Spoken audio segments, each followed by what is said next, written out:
alam niyo ba, nabudol ako.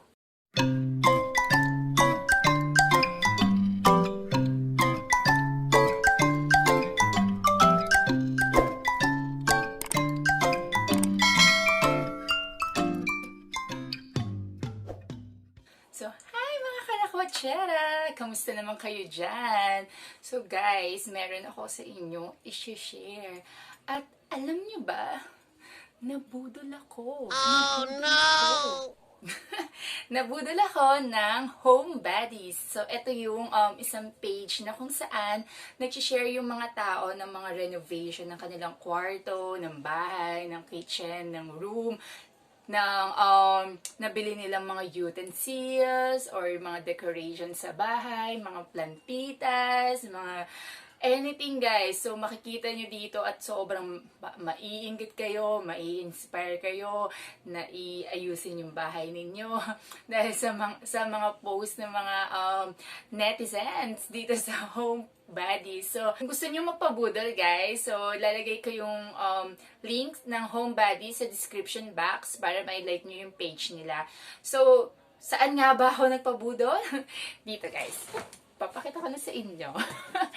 So, eto guys. Ito yung Deerma vacuum cleaner DX700. So, marami kasing type ng Deerma. At ito yung isa sa mga nakita ko sa home buddies na magaganda yung reviews. Kaya ito yung napili ko. So, bakit nga ba akong nagpabudol sa vacuum cleaner? Kasi yun nga, dahil may mga alaga akong aso and yung mga balahibo nila ay dumidikit na rin sa sofa namin, sa nag-research ako kung ano yung dapat bang gamitin para mawala yung mga balahibo na nakakapit doon sa kutsyon. So, yun nga. So, vacuum cleaner pala ang sagot.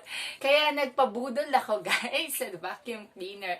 And, yun nga, unbox natin to ngayon. And, i-share ko din sa inyo yung reviews nung tinry ko yung vacuum cleaner. So, stay tuned guys.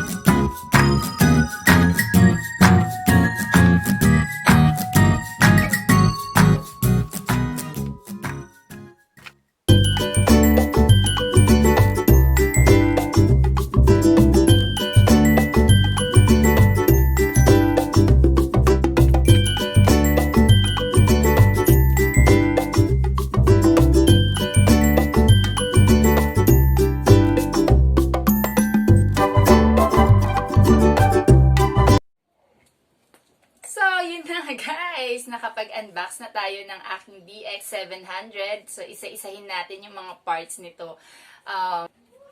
So, ito guys, ito yung pwede natin gamitin sa kisame, sa bintana, sa mga grills. So, kasi yan, tignan nyo yung shape niya. May higop niya talaga yung mga dumi-dumi sa sulok-sulok na yan.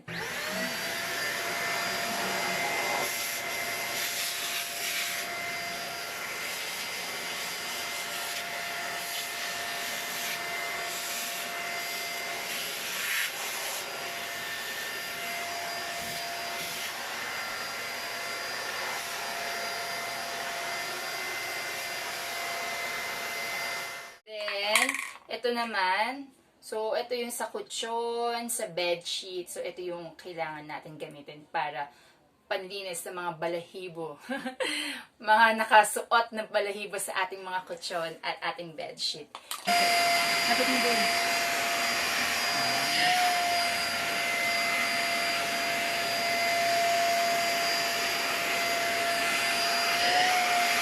Siyempre, ito yung ating pang-floor. So, yan. So, ang maganda dito, guys, kasi naiikot siya.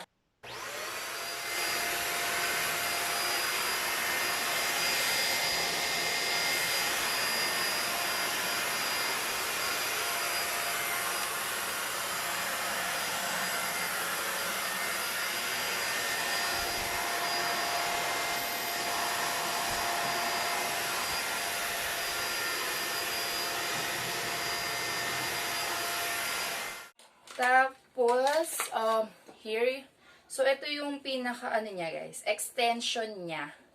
Para nga, if, yun, syempre, pag sa floor, yung gagamitin ninyo, and also dun sa kisame nga, magdali na lang siyang gamitin. So, ito naman yung,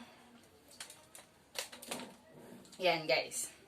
So, ito yung, dito naiipon lahat ng dumi, and ayan yung handle niya. So, ikakabit natin, try natin ikabit guys. Yan. So, madali lang siyang ikabit. Wait lang. Yan. So, i-shoot nyo lang to dito. Yan na. So, ganito siya kahaba. Yan. Yan yung body. Kumbaga, body ng ating vacuum. Tapos, ito nga yung sa mga dumi. So, yan yung dumi na nahigop ng vacuum ng tinry ko. So, ang daming dumi, ang daming balahibo sa aking kwarto.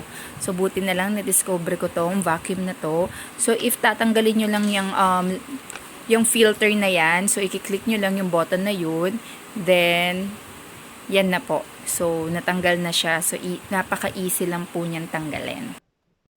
So, mga Kalakwatshera, kung nagustuhan niyo po itong video ko ngayon, click niyo lang po yung like button. And sa mga hindi pa po nakakapag-subscribe sa akin, subscribe niyo lang po ako. And click niyo rin po yung notification bell para po ma-update po kayo sa aking mga new videos. Maraming salamat po. Bye!